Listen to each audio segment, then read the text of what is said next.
അവിടെയാണ് പർപ്പിളക്കയുടെ അക്കൗണ്ട് കൂട്ടി പോയപ്പോ വേറെ ഒരു അക്കൗണ്ട് സജീവമല്ലായിരുന്നു. റൂമിൽ AC ഇട്ടപ്പോൾ മാത്രം വരുന്ന ഫെമിനിസം എന്ന് പറയുന്നൊരു നിർബന്ധിതമാക്കിയത് ഏത് സമൂഹമാണ്, പുരുഷനാണോ സ്ത്രീയാണോ? അങ്ങനെയും പറയാൻ പറ്റില്ല. കാരണം ഇന്നത്തെ പുരുഷാധിപത്യം എന്ന് പറയുന്നില്ലേ, കുറെ മിസ്ഇന്റർപ്രിട്ടേഷൻസ് വരുന്നുണ്ട് കേട്ടോ.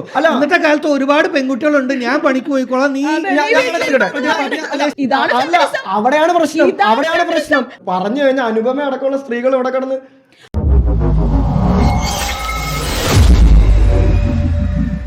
ഫെമിനിസം എന്നത് ഈ 21-ാം നൂറ്റാണ്ടിലും പുരുഷന്മാർക്ക് അങ്ങോട്ട് മനസ്സിലായിട്ടില്ല എന്നാണ് തോന്നുന്നത്. 18-ാം നൂറ്റാണ്ടിൽ തുടങ്ങി വോൾസ്റ്റോൺ ക്രാഫ്റ്റ് പറഞ്ഞു, അത് കഴിഞ്ഞ് സൈമൺ ഡേ ബോവേർ പറഞ്ഞു, ഇപ്പോൾ പ്രിയങ്ക ചോപ്രയും ഇതിൻ്റെ പേരിൽ എന്തൊക്കെയോ പറയുന്നുണ്ട്. എന്നിട്ടും ഫെമിനിസം എന്താണ് എന്നുള്ളത് നമ്മുടെ പുരുഷന്മാർക്ക് തികച്ചങ്ങോട്ട് മനസ്സിലായിട്ടില്ല എന്നാണ് എനിക്ക് പലപ്പോഴും തോന്നാറുണ്ട്. നമ്മളെപ്പോഴും ഇക്വാളിറ്റിക്ക് വേണ്ടി പറയുമ്പോഴും, ഇല്ലെങ്കിൽ ഇപ്പോൾ ഫെമിനിസത്തിൽ തന്നെ പല വിഭാഗങ്ങളുണ്ട്. ഇപ്പോൾ ട്രാഡ് വൈഫ്, ട്രഡീഷണൽ വൈഫ് എന്നുള്ളൊരു ടേം ഉണ്ട്. അപ്പോൾ മിക്ക പുരുഷന്മാർക്കും എനിക്ക് തോന്നുന്നു ട്രാഡ് വൈഫ് എന്നൊരു ഫെമിനിസ്റ്റിനോട് ഭയങ്കര ഇഷ്ടമുണ്ടെന്ന് തോന്നുന്നു. കാരണം നമ്മൾ മലയാളത്തിൽ കുല എന്നൊക്കെ പറയുന്നത് പോലെ വീട്ടിൽ കുഞ്ഞിക്കുട്ടി പരിദിനങ്ങളൊക്കെ ആയിട്ട് നോക്കി വീടൊക്കെ നോക്കിയിരിക്കുന്ന ഒരു ഫെമിനിസ്റ്റ്. എന്നാൽ നമ്മളും ഒരു ഫെമിനിസ്റ്റ് ആണെന്നാണ് ട്രാഡ് ഫെമിനിസ്റ്റുകൾ പറയുന്നത്. അപ്പോൾ ഇതിൻ്റെ അഭിപ്രായം നമുക്ക് രണ്ട് പുരുഷൂസിനോട് തന്നെ ചോദിക്കാം. ആദ്യം ഫൈസ് പറയട്ടെ. ഫൈസ് ആണ് ഈ ഫെമിനിസം എന്ന് പറയുമ്പോൾ എഴുന്നേറ്റ് തുള്ളുന്ന ഒരാൾ. പറയൂ ഫൈസ്. ഈ ഫെമിനിസം എന്ന് പറയുന്ന ടോപ്പിക്ക് ഞാൻ ഇത് 24-ൽ ഞാൻ പറഞ്ഞിട്ടുണ്ട്. ഫെമിനിസം എന്ന് പറയുന്ന വാക്ക് ഉത്ഭവിച്ചത് ഒരു ചാൾസ് ഫൂരിയർ എന്ന് പറയുന്ന ഒരാൾ ഉണ്ടാക്കി എഴുതാണ്. പുള്ളി നമ്മുടെ നാട്ടിൽ ഈ പറയില്ലേ അശ്ലീല കഥകൾ എഴുതുന്ന സാധനം, അതേത് കുറച്ചും കൂടി മൈത്രയൻ സ്റ്റൈലിൽ എഴുതി കഴിഞ്ഞ് കഴിഞ്ഞാൽ അത് പുരോഗമനമായി എന്നുള്ള ലൈക്ക് ഉട്ടോപ്യൻ തിയറി എന്നൊക്കെ പറയും. പുള്ളിയുടെ വാക്യങ്ങളൊക്കെ എടുത്തിട്ട് പുള്ളി ആ സമയത്ത് വേശ്യാലയത്തിൻ്റെ പുള്ളിയുടെ മൈൻഡ് സെറ്റിലുള്ളൊരു വേശ്യാലയത്തിൽ നിർവചിച്ചിട്ട് ഹാർമോണിയൻസ് എന്ന് പറഞ്ഞിട്ട് ഒരു വിഭാഗം ആളുകൾ സമാധാനത്തിൽ എല്ലാ ലൈംഗികതയും പരസ്പരം ഷെയർ ചെയ്ത് ജീവിക്കുന്ന ആൾക്കാരെ കുറിച്ച് എഴുതുന്നതിൻ്റെ ഇടയിൽ വന്നൊരു വാക്കാണ് ഈ ഫെമിനിസം എന്ന് പറയുന്ന വാക്ക്. എമിലിയ പാങ്ക്രസ്റ്റ് പോലുള്ള ആൾക്കാർ ആ സമയത്ത് തുടങ്ങിയത് എങ്ങനെയാണെന്ന് പറഞ്ഞു കഴിഞ്ഞാൽ അവർക്ക് വോട്ടവകാശം എന്നുള്ള സാധനം ആയിരുന്നില്ല.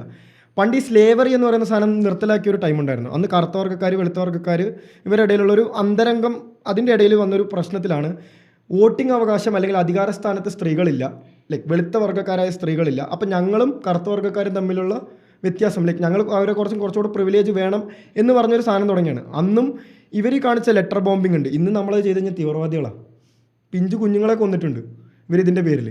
അന്നും ഇവർക്ക് വോട്ടവകാശമൊന്നും കിട്ടിയിട്ടില്ല. വേൾഡ് വാർ 1 തുടങ്ങിയപ്പോൾ തൊട്ട് ഇവരെന്തെന്ന് പറഞ്ഞു കഴിഞ്ഞാൽ യുദ്ധം തുടങ്ങിയപ്പോൾ ഞങ്ങൾക്ക് തുല്യതയും വേണ്ട, വോട്ടവകാശവും വേണ്ട, ഞങ്ങൾ അടുക്കളയിൽ കയറിക്കോളാം എന്ന് പറഞ്ഞാൽ അടുക്കളയിൽ കയറിയിരുന്നു. അപ്പോൾ അന്നത്തെ UK ഗവൺമെൻറ് US ഗവൺമെൻറ് ഇവർക്ക് മുന്നിൽ വെച്ചൊരു ഉപാധിയാണ് ഈ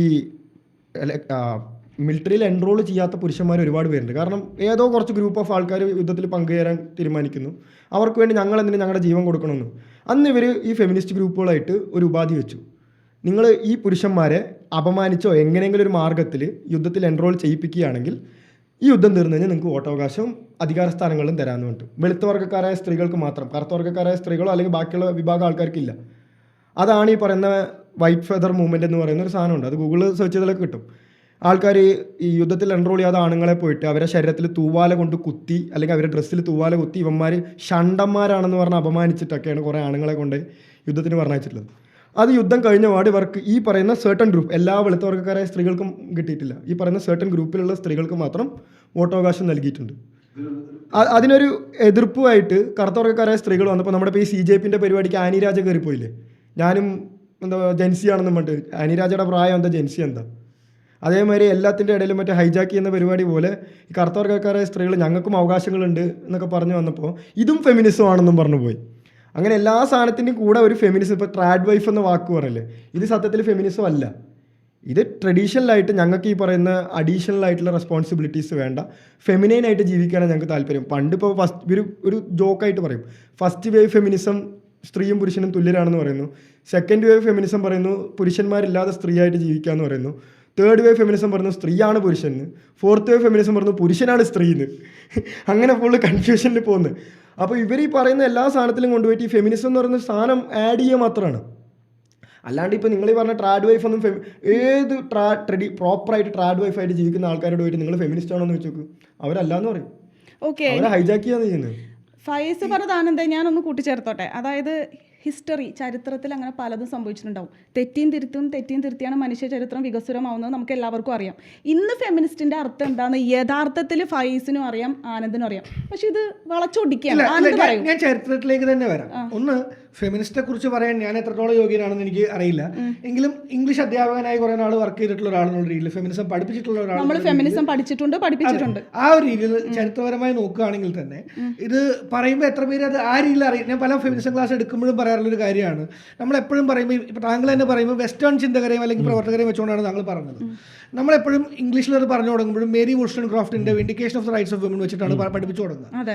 അപ്പം ഞാൻ പലരോടും പറയാറുണ്ട്, നമ്മളിങ്ങനെയൊക്കെയാണ് പറയുന്നതെങ്കിലും സത്യം പറഞ്ഞാൽ ഒരു 21-ാം നൂറ്റാണ്ട് വരെയുള്ള ഫെമിനിസ്റ്റ് ചരിത്രം നമ്മൾ നോക്കിക്കഴിഞ്ഞാൽ വെസ്റ്റേണേഴ്സ് മനുസ്മൃതി വായിച്ചിട്ടുണ്ടോ എന്ന് നമുക്ക് സംശയം തോന്നും. കാരണം നാ സ്ത്രീ സാത്വികമസ്തി എന്ന് പറഞ്ഞിട്ട് ആദ്യം എന്താ അച്ഛൻ്റെ കീഴെ, പിന്നെ അനിയൻ്റെ കീഴെ, പിന്നെ ഭർത്താവിൻ്റെ കീഴെ, പിന്നെ മക്കളുടെ കീഴെ എന്ന് പറയുന്ന ഒരു സിസ്റ്റമായിരുന്നു കാലാകാലങ്ങളായി സ്ത്രീകൾ യൂറോപ്പിലടക്കം, അല്ല ഞാൻ പറഞ്ഞ വികസിത രാജ്യങ്ങൾ, നിങ്ങൾ ലണ്ടൻ എടുത്തോളൂ, UK എടുത്തോളൂ, USA എടുത്തോളൂ, അല്ലെങ്കിൽ ജപ്പാനോ റഷ്യയോ ഏത് വികസ്വര രാജ്യങ്ങളും നിങ്ങൾ എടുത്തോളൂ, ഏതാണ്ട് 21-ാം നൂറ്റാണ്ടിന്റെ തുടക്കം വരെ ഒരു ബേസിക് റൈറ്റ്സും ഇല്ലാതെയാണ് ഇവർ ജീവിച്ചിരുന്നത്.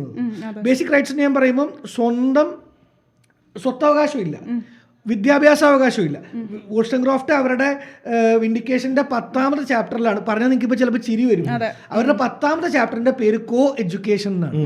അതിലാണ് അവർ ആദ്യമായിട്ട് അതായത് ആമ്പിള്ളേർ മാത്രം, ഒന്ന് മനസ്സിലാക്കി ഇമാജിൻ ചെയ്ത് നോക്കുക, 50 ആണുങ്ങൾ മാത്രം പഠിക്കുന്ന ഒരു ക്ലാസ്സിൽ ഒരു സ്ത്രീ കുറച്ച് പെൺകുട്ടികളെ പഠിക്കാൻ കേട്ടണമെങ്കിൽ എന്ത് വേണം? അതായത് നമ്മൾ ഇന്ന് ഈ SC ST OBC എന്ന രീതിയിൽ സംവരണം എന്ന് വിളിക്കുന്ന ഒരു സാധനത്തിനെയാണ് മേരി വുൾസ്റ്റൺക്രാഫ്റ്റ് അന്ന് 10ാമത്തെ ചാപ്റ്ററിൽ കോ എഡ്യൂക്കേഷനുള്ളിലൂടെ മുന്നോട്ട് വെച്ചത്. അപ്പോൾ ആലോചിക്കണം, 50 ആൺകുട്ടികൾ ഇരുന്ന് പഠിച്ചൊരു ക്ലാസ്സിൽ 5 പെൺകുട്ടികൾ വരുന്നു, അല്ല 5 പെൺകുട്ടികളുടെ സീറ്റുണ്ട്, പക്ഷെ 1-2 പേരെ ആദ്യം പോകുന്നുണ്ടാവുള്ളൂ. അത് തന്നെ നല്ല ലക്ഷൂറിയസ് ക്ലാസ്സിൽ നിന്നുള്ള പിള്ളേരായിരിക്കും. ഇവരെ കളിയാക്കപ്പെടുന്നു, അബ്യൂസ് ചെയ്യപ്പെടുന്നു, അല്ലെങ്കിൽ സാറന്മാർ എന്നെ മൈൻഡ് ചെയ്യില്ല, നീയൊക്കെ പഠിച്ചിട്ട് എന്തിനാണെന്ന് ചോദിക്കുന്നു. ഇത് 10-15 വർഷങ്ങൾക്ക് ശേഷമായിരിക്കും ഒരാൾ പാസ്സാവുന്നത്. ആ ആളിൽ നിന്ന് ഇൻസ്പിറേഷൻ എടുത്തിട്ടായിരിക്കും പിന്നീട് പുറകെ ആൾക്കാർ. ഇന്ന് നമ്മൾ ഒരു ക്ലാസ് റൂമിൽ നോക്കിക്കഴിഞ്ഞാൽ 50-45 പെൺപിള്ളേരും 5 ആൺപിള്ളേരും എന്ന രീതിയിലാണ് UG ക്ലാസ്സുകളുടെ ഒരവസ്ഥ. ഞാനൊരു കാര്യം ചോദിക്കട്ടെ, ഈ സ്കൂൾ സിസ്റ്റം ഉണ്ടാക്കിയത് സ്ത്രീകളാണോ പുരുഷന്മാരാണോ? ലൈക്ക് പറയുമ്പോൾ പറയാലോ, സ്കൂൾ സിസ്റ്റം, ഗവൺമെന്റ്, ഈ പറയുന്ന എല്ലാ സിസ്റ്റം സംവിധാനങ്ങളും ഉണ്ടാക്കിയെടുത്തത് ഒരു സർട്ടൺ ഗ്രൂപ്പ് ഓഫ് ആൾക്കാരാണ്. അത് പുരുഷന്മാർ, മെജോറിറ്റി പുരുഷന്മാരാണ്. ആ പുരുഷന്മാരിൽ തന്നെ ഒരു certain group of elite people ആണ്. അവർക്ക് മാത്രമായിരുന്നു അന്ന് അതിന് ആക്സസ് ഉണ്ടായിരുന്നു. ഇപ്പൊ പണ്ടത്തെ കാലം എടുക്കുകയാണെങ്കിൽ രാജാവ് പണ്ട് ഉപയോഗിച്ചിരുന്ന അവർക്ക് സൗകര്യം എന്ന് പറഞ്ഞ സാധനങ്ങളൊക്കെ നമുക്കിന്ന് ബേസിക് റൈറ്റ്സ് ആണ്. പണ്ട് ഇന്റർനെറ്റ് ആർക്കൊക്കെ ഉണ്ടായിരുന്നു? കുറച്ച് വിരലിലുണ്ടാവുന്ന ആൾക്കാർക്ക്. ഇന്ന് ഇന്ത്യയിൽ ഇന്റർനെറ്റ് ബേസിക് ഹ്യൂമൻ റൈറ്റ് ആണ്.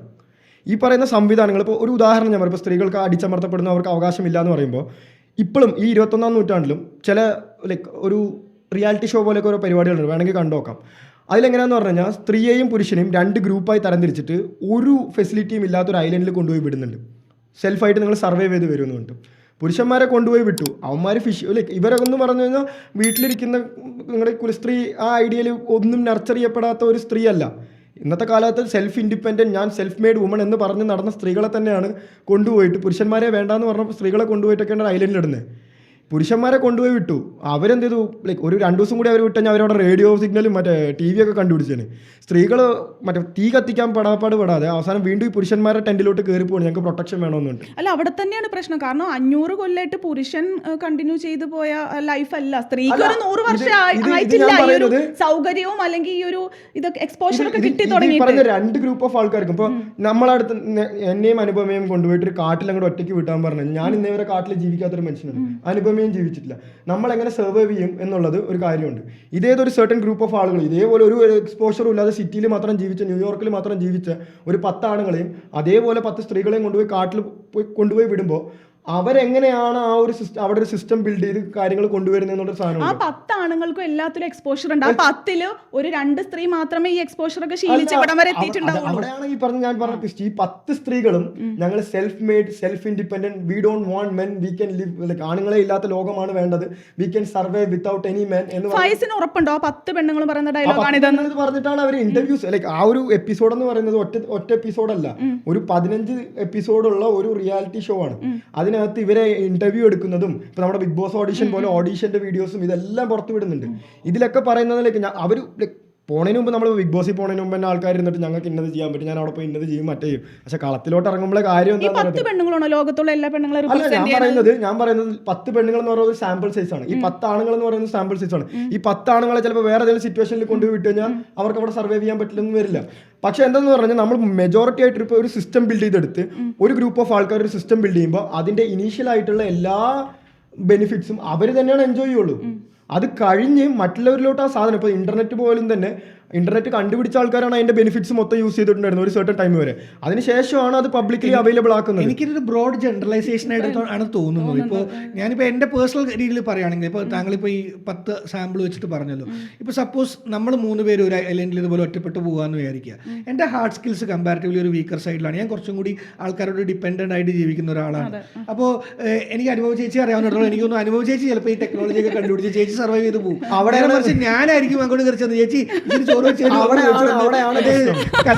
സിനിമ വരുമല്ലോ ചേച്ചി എന്ന് ചോദിച്ചോണ്ട് വരാം, ഞാനായിരിക്കും. അവിടെയാണ് പ്രശ്നം വരുന്നത്.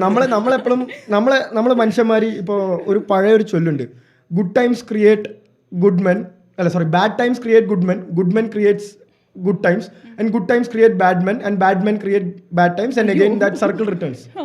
ഇങ്ങനെ ഒരു സർക്കിളാണ്. ലൈക്ക് മോശമായ പുരുഷന്മാരുണ്ടാകുമ്പോൾ മനുഷ്യ ലൈക്ക് മെൻ എന്ന് പറയുന്നത് ഒരു ബ്രോഡർ ടൈം, മാൻ കൈൻഡ് എന്ന് പറയുന്ന ഒരു ബ്രോഡർ ടൈമിൽ പറയുന്നത് മോശമായ മനുഷ്യന്മാർ ഒരുപാട് പേരുണ്ടാകുമ്പോൾ സമൂഹവും മോശമാവും. ആ മോശമായ സമൂഹത്തിൽ ജീവിക്കുന്നവർ പിന്നീട് അതിനെ ഗുഡായിട്ട് മാറ്റിയെടുക്കും. ആ ഗുഡായിട്ട് മാറ്റിയെടുക്കുമ്പോൾ ആ സമൂഹം ഗുഡാവും. ആ സമൂഹം ഭയങ്കര ഗുഡാവുമ്പോൾ എല്ലാം കംഫർട്ടബിൾ ആകുമ്പോൾ വീണ്ടും മോശമായ മനുഷ്യന്മാർ. ഇപ്പൊ നമ്മൾ ജനിച്ചൊക്കെ കുറ്റം പറയും, ബാഡും ഒക്കെ ഭയങ്കര ബൈനറി ആണ്. ഒന്ന് ആലോചിച്ച് നോക്കണം. സതി ഒരു വളരെ ഗുഡായ ഒരു കാര്യമായിട്ട് സതിയുടെ ഒറിജിൻ എടുക്കാം. നമുക്ക് സതിയുടെ ഒറിജിൻ എടുക്കാം. സതി പുരുഷന്മാർ തുടങ്ങിയ ഒരു സാധനമാണോ? പുരുഷന്മാരെ സ്ത്രീകൾ അടിച്ചേൽപ്പിച്ച സാധനമാണോ സതിയുടെ ഹിസ്റ്ററി? ന്യൂനപക്ഷത്തിൽ ഉണ്ടായ ഒരു ചെറിയ കാര്യം മാത്രമേ, ഇന്ത്യയിലെ ഫുൾ ഉണ്ടായ ഒരു കാര്യമില്ല. ആ ഒരു കമ്മ്യൂണിറ്റിയിൽ എവിടെ ഒരു ഗോത്രത്തിൽ ഉണ്ടായ ഒരു കാര്യം മാത്രമാണ്. ഇപ്പൊ നമ്മൾ ഇന്ത്യയിലെ ഏറ്റവും വേസ്റ്റ് സ്റ്റേറ്റ് ബീഹാറാന്ന് പറയുന്നുണ്ട്. ബീഹാറിലെ വേസ്റ്റ് സ്റ്റേറ്റ് ആവാനുള്ള കാരണം എന്താന്ന് പറഞ്ഞാൽ പണ്ട് കാലഘട്ടം തൊട്ട് അവിടെ അധിനിവേശങ്ങൾ നടന്നുകൊണ്ടിരിക്കുകയാണ്. ഈ അധിനിവേശത്തിന്റെ സമയങ്ങളിലാണ് ഈ സതി എന്ന് പറയുന്ന ഒരു ആചാരം വരുന്നത്. ബിക്കോസ് അധിനിവേശം ചെയ്യുന്ന ഒരു നോമാഡ്സ് ആണ്. അവർ അവിടെ കൈ കിട്ടുന്ന ആണുങ്ങളെ കൊല്ലും, സ്ത്രീകളെ റേപ്പ് ചെയ്യും, പിന്നെ അവരെ അതിൽ ഓഫ് സ്പ്രിങ്സ് ഉണ്ടാക്കും. അങ്ങനെയുള്ള ഒരു സിസ്റ്റമാണ്. അപ്പോൾ ഈ ഭർത്താക്കന്മാർ അങ്ങനെ യുദ്ധങ്ങളിൽ മരിക്കുമ്പോൾ ടു പ്രൊട്ടക്ട് ദെയർ ഓൺ എന്താ പറയാ മാനം രക്ഷിക്കാൻ വേണ്ടിയിട്ടാണ് അവർ ആ സതി എന്ന് പറയുന്ന ഒരു സിസ്റ്റം നിലവിൽ വന്നത്. അതിനുശേഷമാണ് അതൊരു ആചാരമായി മാറുന്നത്. ആചാരമാക്കി മാറ്റുന്നത് നിർബന്ധിതമാക്കിയത് ഏത് സമൂഹമാണ്? പുരുഷനാണോ സ്ത്രീയാണോ? അങ്ങനെയും പറയാൻ പറ്റില്ല. കാരണം ഇന്നത്തെ പുരുഷാധിപത്യം എന്ന് പറയുന്നില്ലേ, ഇതേ പുരുഷാധിപത്യത്തിൽ അനുഭവിക്കുന്ന സ്ത്രീകളുണ്ട്. പുരുഷന്മാരുടെ അല്ലെ ഏറ്റവും കൂടുതൽ ഞാൻ പറയുകയാണെങ്കിൽ ബുദ്ധിമുട്ട് അനുഭവിക്കുന്ന സ്ത്രീകൾ. അപ്പോൾ ഇന്ത്യയിൽ പുരുഷാധിപത്യം ഉണ്ടെന്ന് പറയുമ്പോൾ തന്നെ ഈ നിയമങ്ങളിൽ ഇന്ത്യയിൽ ഏറ്റവും കൂടുതൽ ആത്മഹത്യ ചെയ്യുന്നത് പുരുഷന്മാരാണ്. പുരുഷന്മാർക്ക് സുഖമാണെങ്കിൽ ആത്മഹത്യ ചെയ്യേണ്ട കാര്യമില്ലല്ലോ. അത് ഒരു സെർട്ടൺ ഗ്രൂപ്പ് ഓഫ് പീപ്പിൾ. ഇപ്പോൾ പണ്ട് നമ്മൾ ഫെമിനിസത്തിന്റെ ഹിസ്റ്ററി എടുക്കുമ്പോൾ ആൾക്കാർ ആദ്യം ഫ്രഞ്ച് റവല്യൂഷൻ തൊട്ട് തുടങ്ങും. ഈ ഫ്രഞ്ച് റവല്യൂഷത്തിൽ പുരുഷാധിപത്യം എന്ന് പറയുമ്പോൾ മൊണാർക്കിന്റെ അതേ പവർ ക്യൂനുണ്ട് അവിടെ. ഇപ്പോൾ ബ്രിട്ടീഷ് രാജാവിനെക്കാളും പവർ രാജ്ഞിക്കാം. അങ്ങനെയുള്ള ഒരു സെർട്ടൺ ഗ്രൂപ്പ് ഓഫ് പീപ്പിൾ. അല്ല, അവിടെയാണ് എനിക്കൊരു സംശയം. അപ്പൊ ഫെമിനിസ്റ്റ് ആയാലും എന്തായാലും അവിടെ ഒരു ക്ലാസ് ഡിഫറൻസ് ഉണ്ട്. ഇപ്പൊ ഈ രാജ്ഞിയുടെ രാജാവിന്റെ കാര്യം പറയാം, അവർ എപ്പോഴും എലൈറ്റ് ക്ലാസ് ആണ്. അവിടെ ഒരു വ്യത്യാസമില്ല. മനുഷ്യന്മാർ ജീവിക്കുകയാണെങ്കിൽ അവിടെ എന്തായാലും ഒരു ഹൈറാർക്കി വരും. ഇപ്പൊ പണ്ട് ഈ ഞാൻ പറയുകയാണെങ്കിൽ നമ്മുടെ ഇപ്പൊ ജാതി വ്യവസ്ഥയെ കുറിച്ച് ആൾക്കാർ ഭയങ്കര ഇതായിട്ട് പറയും. പണ്ട് സ്കൂളുകൾ ഉണ്ടായിരുന്നില്ല. എഡ്യൂക്കേഷൻ കൊടുക്കാൻ വേണ്ടിയിട്ടുള്ള അല്ലെങ്കിൽ അറിയുന്ന നോളജ് ഷെയർ ചെയ്യാൻ വേണ്ടിയിട്ടുള്ള ഒരു സിസ്റ്റം ആയിരുന്നു ജാതി എന്ന് പറയുന്നത്. അവിടെ ഈ വർണ്ണ സിസ്റ്റവും അതിന്റെ പേരിലുള്ള അടിച്ചമർത്തലുകൾ വരുമ്പോഴാണ് അതൊരു മോശം സാധനം ആവുന്നത്. On A core that was A good thing. അപ്പൊ ഈ ഹൈറാർക്കി ഇവിടെ അംഗീകരിക്കുന്നുണ്ടല്ലോ, പുരുഷന്റെ ഹൈറാർക്കി. അത് പുരുഷന്മാരുടെ ഇടയിലും സ്ത്രീകളുടെ ഇടയിലായാലും ഏതിലല്ലോ ഒരു കാലഘട്ടത്തിൽ ഈ വർണ്ണ സിസ്റ്റത്തിൽ അതിന്റെ ബേസിലായിരുന്നു ഹൈറാർക്കി. പിന്നെ പണത്തിന്റെ പേരിലായി. പണ്ട് മറ്റേ ഹണ്ടർ ഗ്യാദർ ടൈമിൽ മനുഷ്യന്റെ ആരോഗ്യത്തിന്റെ ബേസിലായിരുന്നു ഹൈറാർക്കി. ഏത് കാലഘട്ടത്തും ഇനി നമ്മളൊരു 500 വർഷം നമ്മളെ മറ്റേ ഫ്രീസ് ചെയ്ത് വെച്ചിട്ട് 500 വർഷം കഴിഞ്ഞ് സൈഫയിലൊക്കെ കാണിക്കുന്ന മാതിരി 500 വർഷം 1000 വർഷം കഴിഞ്ഞിട്ട് നമ്മൾ വീണ്ടും ലോകത്തോട്ട് ഇറക്കി വിട്ടാൽ എന്തായാലും ഉണ്ട്. അത് ഒരിക്കലും ചെയ്യാൻ പറ്റില്ല. അത് സ്ത്രീയും പുരുഷനും തമ്മിലല്ല എന്നാണ് ഞാൻ പറയുന്നത്. ഞാൻ വീണ്ടും പറഞ്ഞു തുടങ്ങിയ ചരിത്രത്തിലേക്ക് ഒന്നും കൂടെ ഒന്ന് ചെറുതായിട്ട് പൊക്കോട്ടെ. അപ്പൊ ആദ്യകാലങ്ങളിൽ വിദ്യാഭ്യാസ അവകാശം ഉണ്ടായിരുന്നില്ല, പബ്ലിക് സ്കൂൾ എഡ്യൂക്കേഷൻ അവകാശം ഉണ്ടായിരുന്നില്ല, അതുകൊണ്ട് തന്നെ സാമ്പത്തിക അവകാശം ഉണ്ടായിരുന്നില്ല. ഒരു ചൊല്ലി തന്നെ ഉണ്ടായിരുന്നു, ഇപ്പൊ ഭർത്താവ് മരിച്ചു കഴിഞ്ഞാൽ നിങ്ങൾക്ക് ഒരു അനിയനില്ല അച്ഛനില്ല എങ്കിൽ സ്ത്രീക്ക് 2 ഓപ്ഷനേ ഉണ്ടായിരുന്നുള്ളൂ, ഐദർ ടു ബെഡ്ലം ഓർ ടു അതായത് ഒന്നെങ്കിൽ ഭ്രാന്താശുപത്രി അല്ലെങ്കിൽ പ്രോസ്റ്റിറ്റ്യൂഷൻ. ഈ 2 വഴികളെ സ്ത്രീകൾക്ക് ഉണ്ടായിരുന്നു. അവിടെ നിന്ന് മുന്നോട്ട് പോകുന്തോറും ഓരോ നാഴികക്കള്ളുകൾ വരുമ്പോഴും ഈ പറഞ്ഞ പോലെ ഡെമോക്രസിയിലേക്ക്, ഫ്രഞ്ച് വിപ്ലവത്തിന് ശേഷം ഡെമോക്രസിയിലേക്ക് മാറുന്നു. വോട്ടവകാശം ഇല്ല. വോട്ടവകാശം വന്നു, ഓക്കെ, സ്ത്രീകൾക്ക് വോട്ടവകാശം കൊടുത്തു. അപ്പോഴൊന്നുമില്ല, നമ്മുടെ ആലിസ് വോക്കറെ പോലുള്ളവർ പരാതിപ്പെട്ടു, എന്താ വുമണിസം, ബ്ലാക്ക് ഫെമിനിസം, സ്ത്രീകൾക്ക് വോട്ടവകാശം ഇല്ല. ഈ ബ്ലാക്ക് ഫെമിനിസം എന്ന് പറയുന്ന സാധനം പറഞ്ഞില്ലേ, അപ്പൊ ഇത് ആദ്യം തുടങ്ങിയത് റേസിസ്റ്റ് മൂവ്മെന്റ് ആയിട്ടാണ്. ഇതിനെ പോയി ഹൈജാക്ക് ചെയ്താണ് ഫെമിനിസം. അല്ല, ഞാനത് പറഞ്ഞു തീർത്തോട്ടെ. അപ്പൊ ഈ രീതിയിൽ ഓരോ സ്റ്റെപ്പ് എടുക്കുമ്പോഴും ഇവര് മനുസ്മൃതി വായിച്ചിട്ടുണ്ടോ എന്ന് തോന്നുന്ന രീതിയിൽ ഓരോ സ്റ്റെപ്പിലും സ്ത്രീകൾക്ക് അടിച്ചമർത്തലും അവർക്ക് അവസരമില്ലായ്മയും ഈ പറഞ്ഞ പുരുഷന്മാരുടെ ആധിപത്യത്തിന് കീഴിൽ ജീവിക്കുക എന്നൊരു ഓപ്ഷൻ വരുന്നു. ഒരു ഉദാഹരണം കൂടി ഞാൻ പറയാം. അതിന്റെ സീരീസിന്റെ പേര് ഞാൻ പറഞ്ഞു. എൻ്റെ ഒരു സുഹൃത്തും ആനിമേറ്ററും ആയിട്ടുള്ള ഷാരോൺ റാണി എന്ന് പറയുന്ന ഒരു പുള്ളിക്കാരി റീസെന്റ് ഫേസ്ബുക്കിൽ ഇതിനെ കുറിച്ച് പോസ്റ്റ് ഇട്ടിരുന്നു. ആരെങ്കിലും പോയി നോക്കുവാണെങ്കിൽ ഒരു നെറ്റ്ഫ്ലിക്സ് സീരീസ് ഉണ്ട്, ഇപ്പൊ റീസെന്റ് ഇറങ്ങിയതാണ്. അതായത് അന്നത്തെ കാലത്ത് ഒരു BC-യിലാണ് ഈ കഥ നടക്കുന്നത്. അപ്പോൾ അന്നത്തെ കാലത്ത് സ്ത്രീകൾക്ക് സോഷ്യലി പുരോഗമനം എന്നൊരു സാധനം, ഒരു രാജാവുണ്ട്, അയാളുടെ വെപ്പാട്ടികളായി അല്ലെങ്കിൽ പട്ടമഹിഷിയായി മാത്രമേ സർവൈവലുള്ളൂ. അപ്പോൾ അടുത്ത രാജാവ് രാജകുമാരൻ എന്നുള്ളതൊക്കെ ഇയാൾക്ക് ആരോടാണോ പ്രിയം അതനുസരിച്ച് എന്ന രീതിയിലേക്ക് മാറുന്നു. അപ്പോൾ കേവലം ഒരു രാജാവിനെ ആകർഷകമായിരിക്കുക, രാജാവിനെ ഫിസിക്കലി സാറ്റിസ്ഫൈ ചെയ്യുക, അയാളിൽ നിന്ന് തൻ്റെ വംശത്തിനെ മുന്നോട്ട് കൊണ്ടുവരിക എന്ന ലെവലിലേക്ക് ആ നാട്ടിലെ സ്ത്രീകൾക്ക് ഒന്നടങ്കം ഗതികടേണ്ടി വന്നതിനെ കുറിച്ചിട്ടാണ് ആ നെറ്റ്ഫ്ലിക്സ് സീരീസ്. അപ്പോൾ നമ്മൾ ഇന്ന് ഫെമിനിസ്റ്റിനെ കുറിച്ച് പറയുമ്പോൾ ആ ഒരു ഗതികേടിനെ കുറിച്ച് ഒന്ന് ആലോചിച്ചു. അല്ല, ആ ഒരു ഗതികേട് എന്ന് പറഞ്ഞില്ലേ, ഈ ഗതികേട് എതിൽ നിന്നാണ് വരുന്നത്? അന്നത്തെ സോഷ്യൽ സെറ്റപ്പിൽ നിന്ന് അല്ല. ഞാൻ ഇപ്പോൾ പണ്ട് ഹണ്ടർ ഗ്യാദർ ടൈം ഔട്ട് എടുത്തു കഴിഞ്ഞാൽ തന്നെ ഒരു സർട്ടൺ ഗ്രൂപ്പ് ഓഫ്, ഇപ്പോൾ ആൽഫ മെയിൽ എന്നൊക്കെ ആൾക്കാർ കളിയാക്കി പറയുന്നത്, ആൽഫ മെയിൽ എന്നൊക്കെ കളിയാക്കി പറയുന്ന ഒരു സാധനം അത് അന്നോട്ടേ ഉണ്ട്. നല്ല സ്ട്രോങ് ആയിട്ടുള്ള ഒരു പുരുഷൻ, അതിലാണ് ഈ വാക്ക് വരുന്നത് ഹാൻസം. ഇപ്പൊ ഹാൻസം എന്ന് പറഞ്ഞു കഴിഞ്ഞാൽ അന്ന് ഹാൻസം എന്ന് പറഞ്ഞാൽ ഹാൻസം, ബ്യൂട്ടിഫുൾ എന്ന് പറഞ്ഞാൽ സൗന്ദര്യം, അതിലാണ് ഹാൻസം ബ്യൂട്ടിഫുൾ എന്നുള്ള വാക്ക് തന്നെ വരുന്നത്. അന്ന് കാലഘട്ടത്തെ ഈ ഫീമെയിൽ ഹൈപ്പർഗമി എന്ന് പറഞ്ഞൊരു സാധനമുണ്ട്. തന്നെക്കാൾ കുറച്ചുകൂടെ ഉയർന്ന പുരുഷന്മാരാണ് മെജോറിറ്റി സ്ത്രീകളും. ഇപ്പോൾ ഇന്നത്തെ കാലഘട്ടത്തിൽ ഇപ്പോൾ ലവ് മാരേജിലുള്ള ആൾക്കാരെന്ന് പറഞ്ഞിട്ട് കുറേ പേര് കമൻറ്റ് അടിക്കുകയായിരിക്കും. അവിടെയും നോക്കുമ്പോൾ ഒരു സ്ത്രീ ഒരു പുരുഷനെ നോക്കുമ്പോൾ അവൾക്ക് അട്രാക്റ്റ് ആവാനുള്ള ഒരു എലമെൻറ്റ്, ലൈക്ക് അവളെക്കാളും ഒരു കുറച്ച് മുകളിലായിട്ട് കാണുന്ന ഒരു എലമെൻറ്റ് എല്ലാ സ്ത്രീകളും അവിടെ നോക്കുന്നുണ്ട്. പുരുഷന്മാർ സൗന്ദര്യത്തിൽ നോക്കുന്നു, സ്ത്രീകൾ വേറൊരു തലത്തിൽ. ഇപ്പോൾ ഇന്നത്തെ കാലത്ത് പൈസൻ്റെ പേരിൽ, ഞാൻ തന്നെ പറഞ്ഞപ്പോൾ പറ്റും, പൈസൻ്റെ പേരിൽ കുറേ ആൾക്കാരെന്ന് പറഞ്ഞാൽ സെറ്റിൽഡ് ആവാൻ, ലൈക്ക് അങ്ങനെ ഒരു എലമെൻ്റ് ഉണ്ട്. ഈ ഹണ്ടർ ഗ്യാദർ ടൈം തൊട്ട് സ്ത്രീയും പുരുഷനും എന്ന് പറയുന്ന ഒരേ സ്പീഷീസിലുള്ള ഡിഫറെൻറ്റ് ജെൻഡേഴ്സാണ്. ഈ സാധനം ഒരേ ടൈമിൽ തന്നെയല്ലേ വന്നത്. അപ്പം അവിടെ എങ്ങനെയാണ് ഒരാളെ അടിച്ചമർത്തുകയും ഒരാളെ, ലൈക്ക് ഈ ചില ആൾക്കാർ പറയും സ്റ്റാർട്ടിങ് പോയിന്റ് ഒരേതായിരുന്നില്ല. ഹ്യൂമൻ എവല്യൂഷൻ തൊട്ട് നോക്കുകയാണെങ്കിൽ ഈ സ്പീഷീസ് തുടങ്ങിയത് ഒരേ ടൈമിലല്ലേ, രണ്ടുപേരും സ്റ്റാർട്ടിങ് പോയിന്റ് ഒരേ തോന്നില്ല. ഒരാളിപ്പോൾ ഒരു ഭാഗത്ത് സബ്മിസീവ് ആയി തുടങ്ങി, like if I am, like എൻ്റെ കയ്യിൽ ഇപ്പോൾ കാശില്ലാതാവുകയാണെങ്കിൽ എനിക്ക് രണ്ട് ഓപ്ഷൻ ഉണ്ട്. ഒന്ന്, എൻ്റെ പൂർവികരെ മറ്റേ അയൽവാസി അടിച്ചമർത്തി, അതുകൊണ്ടാണ് ഞങ്ങൾക്ക് സ്വത്തില്ല എന്നും പറഞ്ഞ് പഴയ കാര്യം പറഞ്ഞിരുന്നുകൊണ്ട് കരയാം. അതല്ലെങ്കിൽ സ്വന്തമായിട്ട് പണിയെടുത്ത് സെറ്റിലാവാം. ഇത് രണ്ട് ഓപ്ഷൻ ഉണ്ട്. പണ്ടത്തെ നിങ്ങളുടെ, ലൈക്ക് ഇപ്പോൾ ഈ ആൾക്കാർ പറയുന്നത് ഹിസ്റ്റോറിക്കലായിട്ട് അടിച്ചമർത്തി എന്ന് പറഞ്ഞു കഴിഞ്ഞാൽ ആ സ്ത്രീകൾ അന്ന് അടിച്ചമർത്തപ്പെടാൻ രാജാവിൻ്റെ ഇതായിട്ട് ജീവിക്കുകയാണെങ്കിൽ അതിൻ്റെ റീസൺ എന്ന് പറയുന്നത് ഒന്നില്ലെങ്കിൽ അവരുടെ ചോയ്സ്, അതല്ലെങ്കിൽ അവർക്ക് മുമ്പുണ്ടായിരുന്ന അവരുടെ ചോയ്സ് എവിടെയാണ് നഷ്ടപ്പെട്ടത്? അവരുടെ ലൈക്ക് അവരുടെ മുമ്പുണ്ടായിരുന്ന സ്ത്രീകൾ ആ ഒരു ഡിസിഷൻ എടുത്തോണ്ടല്ലേ അവരാണ് സബ്മിഷൻ.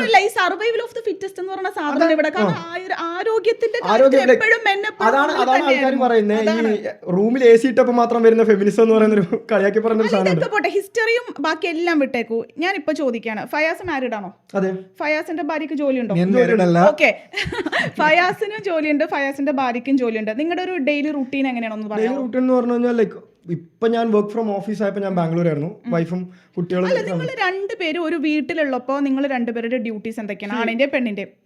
അത് ഞങ്ങൾ എങ്ങനെയാന്ന് പറഞ്ഞാൽ we use to like help each other in certain areas. അങ്ങനെയല്ല, രാവിലെ എഴുന്നേൽക്കും രണ്ടുപേരും. ഞാനാണ് സത്യം പറഞ്ഞാൽ ആ ടൈമിലാണെങ്കിൽ ഞാൻ വർക്ക് ഫ്രം ഹോം ആയിരുന്ന ടൈമിൽ ഞാനാണെങ്കിൽ നേരത്തെ എണീക്കും. കാരണം എനിക്ക് മോർണിംഗ് 6:30 ഷിഫ്റ്റ് ആണ്. അപ്പോൾ ഞാൻ രാവിലെ 5 മണിക്ക് 6 മണിക്ക് എണീക്കും.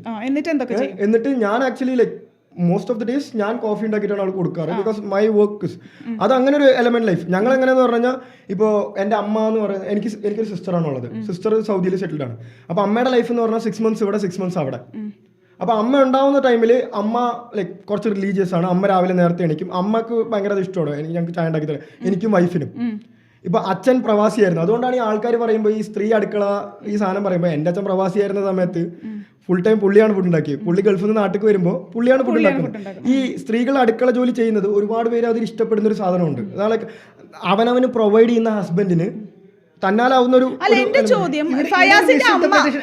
മിസ്ഇന്റർപ്രിട്ടേഷൻ വരുന്നത് എന്താണെന്നറിയോ? ഇപ്പൊ എനിക്ക് കുക്ക് ചെയ്യാൻ ഇഷ്ടമാണ് ഇഷ്ടമല്ല ഇസ് എ ഡിഫറെന്റ് തിങ്. ഇപ്പൊ ചേച്ചിക്ക് കുക്ക് ചെയ്യാൻ ഇഷ്ടമാണ് ഇഷ്ടമല്ല ഇസ് എ ഡിഫറെന്റ് തിങ്. ഇവിടെ ഈ ഫെമിനിസ്റ്റിക് ഡിസ്കഷൻ വരുന്നത് എവിടെയാണെന്ന് വെച്ചാൽ ഇപ്പോൾ ഇപ്പൊ ചേച്ചി ഒരാളായിട്ട് വിവാഹം കഴിക്കുന്നു, അയാൾ ചേച്ചി പെണ്ണായതുകൊണ്ട് മാത്രം ചേച്ചി അടുക്കളയിൽ കയറണമെന്ന് വിചാരിക്കുകയും ചേച്ചിക്ക് ഒരു ചോയ്സ് തരാതിരിക്കുകയും ചെയ്യുന്നിടത്താണ് ഈ ഡിസ്കഷൻ.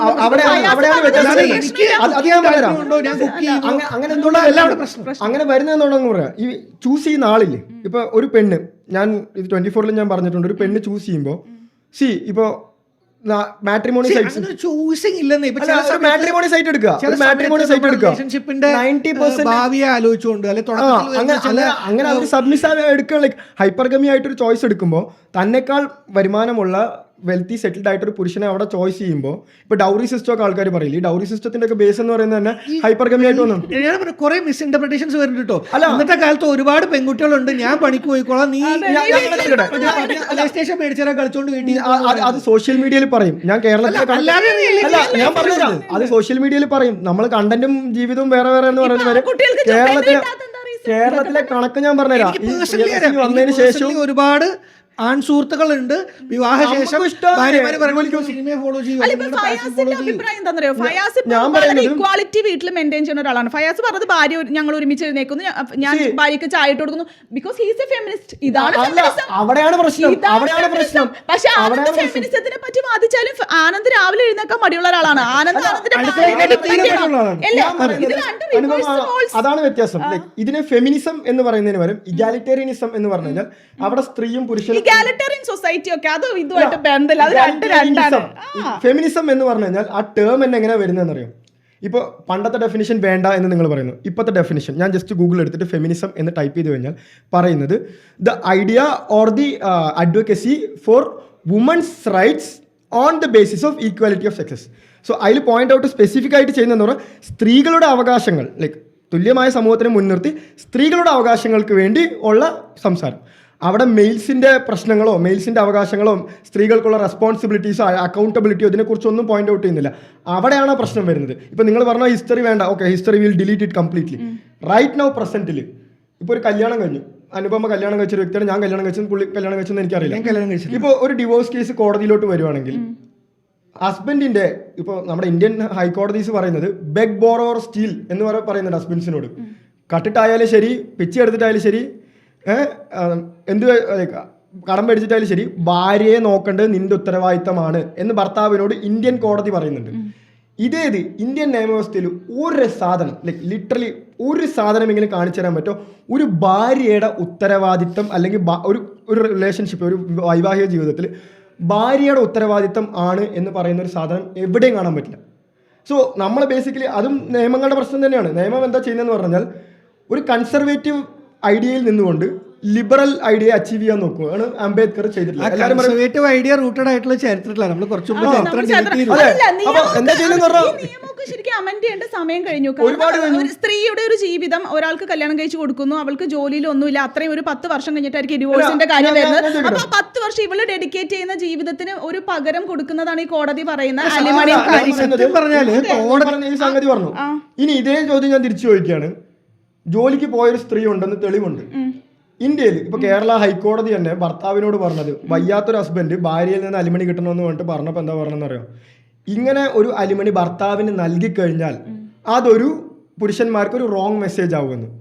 ഇതേ സാധനം സ്ത്രീകൾക്ക് കുറിച്ച് കോടതിക്ക് പറയാൻ പറ്റില്ല. പറഞ്ഞു കഴിഞ്ഞാൽ അനുപമ അടക്കമുള്ള സ്ത്രീകൾ ഇവിടെ കിടന്ന് അല്ല, ഇവിടെ ഏറ്റവും കൂടുതൽ പ്രശ്നം ഫയാസ് പറഞ്ഞ കാര്യം തന്നെയാണ്. കാരണം ലോകം ഒരു അമെന്റ് ചെയ്യേണ്ട സമയം കഴിഞ്ഞാൽ ഇപ്പോഴത്തെ ഒരു സിറ്റുവേഷൻ ഇന്ത്യയിൽ റിസർവേഷൻ പല ആൾക്കാരും പല എന്താണ് പറയുക ഇത് ഉറപ്പിക്കാനാണ്, സംവരണം ആൾക്കാരുടെ സമത്വം ഉറപ്പിക്കാനാണ്, അതാണ് ഇതാണെന്ന്. ഇതൊന്നുമല്ല. ഒരു സാധനം ഫ്രീ ഓസിക്ക് കിട്ടിയ ആസിഡും കുടിക്കുമെന്ന് പറയുന്ന പോലെ തന്നെ എനിക്ക് എന്റെ ജീവിതത്തിൽ നിന്നുകൊണ്ട് പറയാൻ പറ്റും. കാരണം ഞാനൊരു സെപ്പറേറ്റഡ് ആയിട്ടുള്ള ലേഡിയാണ്. ഫയാസ് പറഞ്ഞ പോലെ ജോലി എടുത്ത് ജീവിച്ചൊരു ലേഡിയാണ്. ഡിവോഴ്സിന്റെ സമയത്ത് അലിമണിയും വേണ്ട, ഒന്നും വേണ്ട, മ്യൂച്വൽ ഡിവോഴ്സ് എങ്ങനെയെങ്കിലും രക്ഷപ്പെട്ടാൽ മതി. 2 വഴിക്ക് പോകുന്ന ആൾക്കാരുണ്ട്. അങ്ങനത്തെ കുറെ പെണ്ണുങ്ങളുണ്ട്. അവിടെ നിങ്ങൾ വാല്യൂ കൊടുത്തു നിങ്ങളുടെ അഭിമാനത്തിന് മാത്രമല്ല, അത് മാത്രല്ല എന്റെ പൈസയുണ്ട്, എനിക്ക് ജോലിയുണ്ട്, ഞാൻ ഫിനാൻഷ്യലി സ്റ്റേബിൾ ആണ്. ഇതാണ് മെയിൻ കാര്യം. ഇതേ ചോദ്യം ഞാൻ ഇതല്ലാത്ത പെണ്ണുങ്ങളാണ് ഈ ഫയസ്. അനുപമയ്ക്ക് അലിമണി വേണോന്ന് പറഞ്ഞു ഭർത്താവിനെതിരെ പറയാനുള്ള ഒരു ഓപ്ഷൻ അവിടെ ഉണ്ടായിരുന്നു. ഭർത്താവിന് സ്ത്രീധന പീഡനം നടത്തിയെന്ന് പറഞ്ഞിട്ട് കേസ് കൊടുക്കാൻ ഒരു ഓപ്ഷൻ ഉണ്ടായിരുന്നു. അതുണ്ട്. ഡൊമസ്റ്റിക് വയലൻസ് ചെയ്തു എന്ന് പറഞ്ഞിട്ട് ഓപ്ഷൻ പിന്നെ ഇതൊക്കെ കൊടുത്തിട്ടാണല്ലോ പെണ്ണുങ്ങൾ മേടിക്കുന്നത്. ഈ പറയുന്ന സാധനം പുരുഷനുണ്ടോ? ഉണ്ടോ? അതെന്തുകൊണ്ടാണ് പുരുഷനില്ലാത്ത? നമ്മുടെ ലോഡ് കുഴപ്പമില്ലേ? അല്ല, ഞാൻ പറഞ്ഞത് നിങ്ങളിങ്ങനെ ഹീറ്റഡായി സംസാരിച്ചുകൊണ്ടിരിക്കുകയായിരുന്നു. നമ്മൾ കോടതിയെ കുറിച്ച് അധികം ഇതിനിടയിൽ സംസാരിക്കാതിരിക്കുന്നതാണ് നല്ലത്. കാരണം കോടതിയെ കുറിച്ച് പറയുമ്പോൾ കോടതി ഒരു എന്താ പറയാ ഇൻകൺസിസ്റ്റന്റ് ആയിട്ടുള്ള ഒരു ഹ്യൂമൻ ബീങ്ങിനെക്കാളും കഷ്ടമാണ്. കാരണം ഇന്ന് ഒരു നിയമം വരും, നമ്മൾ വിചാരിക്കും കോടതി ഭയങ്കര പുരോഗമനമായി പറയുന്നു എന്ന് വിചാരിക്കും. നാളെ ഭയങ്കര കോമഡി ആയിട്ടുള്ളൊരു ഇത് കൊണ്ട് കോടതി വരും. ഇപ്പൊ റീസെന്റ് ഉള്ള എല്ലാം കണ്ടാവും, മറ്റേ ലിവിംഗ് ടുഗദറിനെ കുറിച്ചുള്ള ആ കേസ് ഇപ്പോ നമ്മൾ പറഞ്ഞില്ല അവിഹിതം കുറ്റകരമല്ലാതാക്കി എന്ന് പറയുന്നില്ലേ, അവിടെയും സത്യത്തിൽ വന്നതെന്ന് പറഞ്ഞാൽ ഒരു പുരുഷൻ പോയി പരാതി കൊടുത്തതാണ് ആ സാധനം. എന്തെന്ന് പറഞ്ഞു കഴിഞ്ഞാൽ അന്ന് ഈ അവിഹിതം പണ്ടത്തെ ലോ എങ്ങനെയായിരുന്നു എന്ന് പറഞ്ഞു കഴിഞ്ഞാൽ ഒരു സ്ത്രീയും പുരുഷനെ അവിഹിതത്തിൽ പിടിച്ചെന്ന് പറഞ്ഞാൽ അതിൽ ആ പുരുഷനെ മാത്രം ശിക്ഷിക്കാനുള്ള വകുപ്പേ ഉള്ളൂ, സ്ത്രീയെ ശിക്ഷിക്കാനുള്ള വകുപ്പ് ഉണ്ടായിരുന്നില്ല. അപ്പൊ ഇവരെന്ത് ചെയ്തെന്ന് പറഞ്ഞു കഴിഞ്ഞാൽ സ്ത്രീയും കൂടി ശിക്ഷിക്കണം അല്ലെങ്കിൽ ഇത് ഒഴിവാക്കണം എന്ന് പറഞ്ഞിട്ട് പരാതി കൊടുത്തപ്പോൾ പുരുഷന്മാർ പരാതി കൊടുത്തപ്പോൾ കോടതി നമുക്ക് പുരോഗമന കോട്ടക്കെട്ട് ഇരിക്കാം എന്നും പറഞ്ഞു പോയിട്ട് അവിഹിതം ഒരു സ്ത്രീയെ കല്യാണം കഴിച്ചു കൊടുത്താൽ അവളെ സ്വത്താക്കി മാറ്റുകയല്ല, അതുകൊണ്ട് ഈ കുറ്റകരമല്ലാതാക്കുന്നു. ഈ കുറ്റകരമല്ലാതാക്കി ശിക്ഷ കൊടുക്കുന്ന ആർക്കും ഭയങ്കര കോമഡിയാണ്. അല്ല, ചില വിധി ഇപ്പൊ ഒന്നും വേണ്ട, ഭാര്യയുടെ അവിഹിതം തെളിഞ്ഞാൽ പോലും ഭർത്താവ് ഭാര്യയ്ക്ക് ഇപ്പൊ രാഹുൽ മാങ്കൂട്ടത്തിന്റെ കേസ് വന്നു, പുള്ളി ഹൈക്കോടതിയിൽ ജാമ്യത്തിന് അപേക്ഷ കൊടുത്തപ്പോൾ പുള്ളി പറഞ്ഞൊരു ഒരു സ്റ്റേറ്റ്മെന്റ് ഉണ്ട്, ആ പെണ്ണ് ഗർഭിണിയായിട്ടുണ്ടെങ്കിൽ ആ കൊച്ചിന്റെ ഉത്തരവാദിത്തം ആ ഹസ്ബൻഡിനാണെന്ന്. അത് ഇന്ത്യൻ നിയമവ്യവസ്ഥയിലുള്ളതാ. ഒരു ഭാര്യയ്ക്ക് അവിഹിതത്തിലൂടെ കൊച്ചുണ്ടായിക്കഴിഞ്ഞു പറഞ്ഞാൽ നിങ്ങൾ കല്യാണം കഴിഞ്ഞാൽ നിങ്ങളുടെ ഒരുമിച്ചുള്ള സാഹചര്യത്തിലാണോ കൊച്ചുണ്ടായത് എങ്കിൽ ആ കൊച്ചിന്റെ ഉത്തരവാദിത്തം ആ കൊച്ചിന് ചെലവിന് കൊടുക്കേണ്ടത് മെയിൻ്റെനൻസ് കൊടുക്കേണ്ടത് എല്ലാം നിങ്ങളാണ്. കോടതി കോമഡി എന്ന് പറഞ്ഞു കഴിഞ്ഞാൽ ഇത് പ്രീണനമാണ് നടന്നത്. DNA കളഞ്ഞാലും അത് അങ്ങനെ തന്നെയാണ്. DNA ഞാൻ പോയിട്ട് ഇപ്പൊ ഒരാൾ പറയാണ് എന്റെ ഭാര്യയ്ക്ക് അഭിഹിതമുണ്ട്, DNA ടെസ്റ്റ് എടുക്കണം എന്ന് പറഞ്ഞാൽ കോടതി പറയാനൊന്നും പറ്റില്ല, വെറുതെ എടുക്കാൻ പറ്റില്ല. ഞങ്ങൾ പറഞ്ഞു ഞങ്ങൾ കൊച്ചിന്റെ ഇതാണ് പ്രയോറിറ്റൈസ് ചെയ്യുന്നതെന്ന് പറയും. ഭാര്യയ്ക്ക് അവിധമുള്ള ഞാൻ വേണമെങ്കിൽ നമ്പേഴ്സ് കാണിച്ചു തരാം. ഭാര്യയ്ക്ക് അവിധമുള്ള ഫോൺ ചാറ്റ് ഇതൊക്കെ കൊണ്ടുപോയിട്ട് കോടതിയിൽ സബ്മിറ്റ് ചെയ്തപ്പോഴും പറയാണ് ഇതുകൊണ്ടൊന്നും അവര് ലൈംഗിക ബന്ധത്തിൽ ഏർപ്പെട്ടിട്ടുണ്ടെന്ന് നമുക്ക് പറയാൻ പറ്റില്ല. ഇവരവിടെ ചാറ്റ് നടത്തിയിട്ടുണ്ട്, റൂം എടുത്തിട്ടുണ്ട്, ഇവര് ചാറ്റ് ചെയ്തിട്ടുണ്ട്, റൂം എടുത്തിട്ടുണ്ട്, അതിനകത്ത് ഇവർ ലൈംഗിക ബന്ധത്തിൽ ഏർപ്പെട്ടോ അതുകൊണ്ടാണ് കൺസെപ്ഷൻ ഉണ്ടായെന്ന് നമുക്ക് പറയാൻ പറ്റില്ല, അതുകൊണ്ട് DNA ടെസ്റ്റ് അംഗീകരിക്കുന്നില്ല. അപ്പൊ ആലോചിച്ച് നോക്ക്, ഇത് ജഡ്ജിമാർക്ക് പല മൈൻഡ് സെറ്റും. ഈ ഫെമിനിസത്തിനെ കുറിച്ച് പറഞ്ഞപ്പോൾ തന്നെ ഞാൻ ഈ ഒരു കാര്യത്തിൽ സ്ത്രീകളുടെ ഒരു നല്ലൊരു കാര്യം കൂടി ഞാൻ പറഞ്ഞുതരാം. ഞാൻ ഒരു പ്രാക്ടീസിങ് മുസ്ലിം അല്ല, ഞാൻ I kind of agnostic person. ദൈവം ഉണ്ടെങ്കിലും ഉണ്ട്, സൂപ്പറാണ്, എല്ലാ മതങ്ങൾക്കും ബഹുമാനം എന്ന് വിചാരിക്കുന്ന ഒരാളാണ്. ഞാനൊരു മുസ്ലിം ബാക്ക്ഗ്രൗണ്ടിൽ വളർന്നതാണ്. മുസ്ലിം നമ്മുടെ സനാതന ധർമ്മം മനുസ്മൃതിയൊക്കെ എടുത്ത മാതിരി തന്നെ മുസ്ലിമിന്റെ ഇടയിലും പറയുന്നുണ്ട് സ്ത്രീകളുടെ അധികാര പദവിയിലോ അല്ലെങ്കിൽ ഒരു ജുഡീഷ്യറി പദവിയിൽ ഇരുത്താൻ പാടില്ലെന്ന്. പക്ഷെ ഈ വക കേസുകളിൽ എന്റെ അഭിപ്രായത്തിൽ സ്ത്രീകൾ ജഡ്ജാവുമ്പോഴാണ് ഏറ്റവും കൂടുതൽ ഈ പെമ്പിള്ളേരെ ഉടായ്പകൾ വനിതാ ജഡ്ജിമാർ. ഈ ദിലീപിന്റെ കേസിൽ പോലും പല ഉടായ്പും വനിതാ ജഡ്ജ് ആയതുകൊണ്ടാണ് പറഞ്ഞത്. പുരുഷ ജഡ്ജും പറഞ്ഞാണെങ്കിൽ പുള്ളിക്ക് സ്ത്രീ വിരുദ്ധൻ എന്നൊരു ചാപ്പ് കിട്ടിക്കഴിഞ്ഞാൽ പുള്ളി അവിടെ തീർന്നു. സ്ത്രീയുടെ അടുത്ത് പോയിട്ട് സ്ത്രീ വിരുദ്ധ, ഞാൻ സ്ത്രീ അല്ലേ, ആ ഒരു സാധനം വരും. ഇപ്പൊ ജസ്റ്റിസ് നാഗരത്ന എന്ന് പറഞ്ഞിട്ട് ഫേമസ് ആയിട്ട് സുപ്രീം കോടതിയിലുള്ള ഒരു വക്കീലുണ്ട്, അല്ല ജഡ്ജുണ്ട്. പുള്ളിക്കാരത്തിയാണ് ഈ പറയുന്ന അലിമണി കേസുകളിലും ഫേക്ക് ഡീൽ കേസുകളിലും 498 ലീഗൽ ടെററിസം എന്നുള്ള സാധനങ്ങളൊക്കെ കൊണ്ടുവന്ന് അതേപോലെ ഈ ഫാമിലി കോർട്സിൽ സത്യം പറഞ്ഞ സ്ത്രീകളാണ് judgement. Because law is completely in favour of woman and woman are misusing it. But അത് കോൾ ഔട്ട് ചെയ്യാൻ മെന്നിന് പറ്റില്ല. ലോയിന്റെ ഒക്കെ ഇപ്പോഴും പ്രശ്നം എന്ന് വെച്ചാൽ ഇങ്ങനെ തുലാസം പിടിച്ച് കണ്ണ് കെട്ടി നിൽക്കുന്ന ദേവത ഉണ്ടല്ലോ, ആരാണ് അവര്?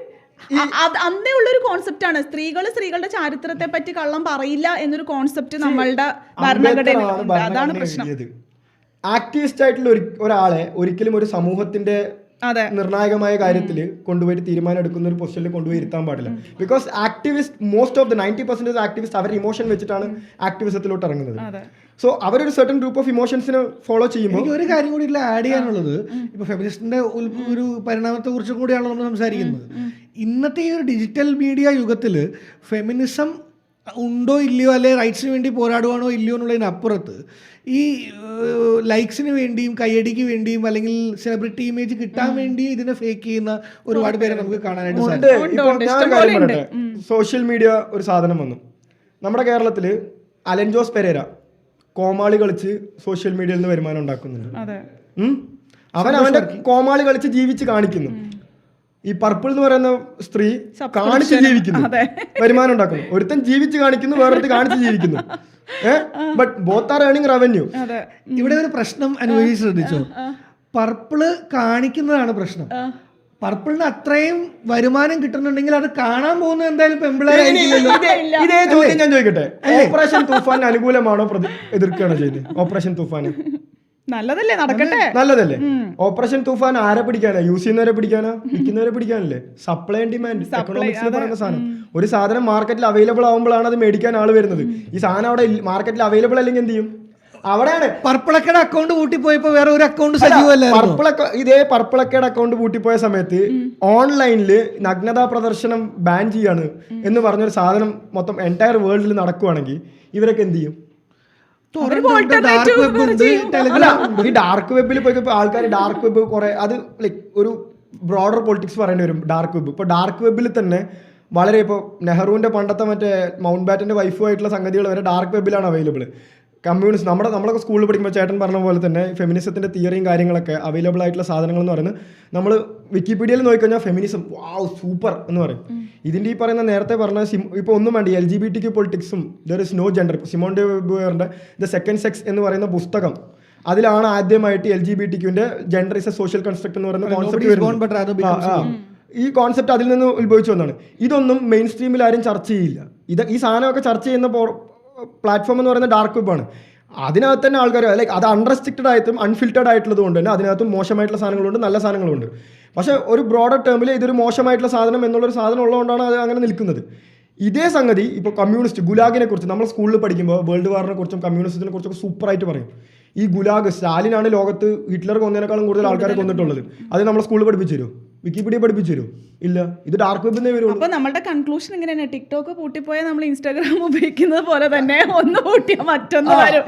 ഇത്രയേ ഉള്ളൂ. അപ്പോൾ ഈ ഫെമിനിസം അല്ലെങ്കിൽ ഈ സപ്പോർട്ട് ഓഫ് മാൻ എന്നൊക്കെ പറഞ്ഞത് കാലാകാലങ്ങളായി മാറി മാറി വരട്ടെ, നിയമങ്ങൾ മാറി വരട്ടെ. ഇത് ഫൈനലായിട്ട് ഞാൻ ഒരു കാര്യം പറയാം. എപ്പോഴും മനുഷ്യന് ഒരു ഗ്രൂപ്പ് ഐഡന്റിറ്റി ഉണ്ടാവണമെങ്കിൽ ഓപ്പോസിറ്റ് ശത്രു വേണം.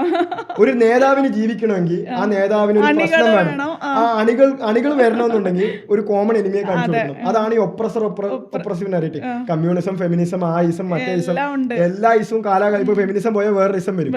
കാലാകാലങ്ങളായിട്ട് ഇത് നിലനിന്നോടും. ഒരു ഭാഗത്ത് ശത്രു ഒപ്രസർ എന്ന് പറഞ്ഞിട്ട് ഒരാളെ കാണിക്കും, മറ്റേ അവിടുന്ന് ഇത് കണ്ടിന്യൂ ആയി പോയിക്കൊണ്ടിരിക്കും. ഇത് ചർച്ച ചെയ്ത് ഓരോന്നോരോന്ന്. അല്ല, ഇത്രയൊക്കെ പറയുമ്പോഴും എനിക്ക് വിഷമം കഴിയുമ്പോൾ ചേച്ചിയെന്ന് ചോദിച്ചോണ്ട് വീട്ടിലേക്ക് വരും കേട്ടോ, കലാഭവൻ മണി വരുന്ന പോലെ. ഇച്ചിരി ചോറായോ?